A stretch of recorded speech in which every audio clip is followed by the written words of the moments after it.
You may lose your job because your employer tells you that your job or your position has been made redundant. A position is made redundant when the employer no longer requires anyone to perform the job. If your position has been made redundant, you may be entitled to redundancy pay. Not everyone is entitled to redundancy pay. You must meet certain eligibility criteria first. For example, under minimum conditions, you need to have worked with the employer for at least 1 year, and your employer must have 15 or more employees.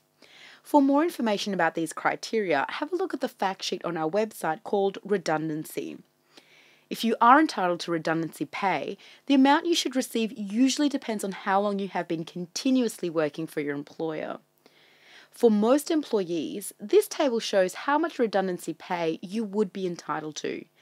As you can see, you could be entitled to between 4 and 16 weeks of pay depending on your length of service. You may also be entitled to more depending on your award, industrial agreement, or contract of employment. Sometimes, however, you may not believe that your role has genuinely been made redundant. You might think that your employer is simply saying this to you so that they can fire you and employ somebody else to do your job. It can be complicated trying to work out whether your position has genuinely been made redundant. To assist you with this, we have more information in the redundancy fact sheet on our website. If your job hasn't actually been made redundant, then you may have been unfairly dismissed and you may be able to make a claim against your employer. We'll talk more about what you can do about this in the next section.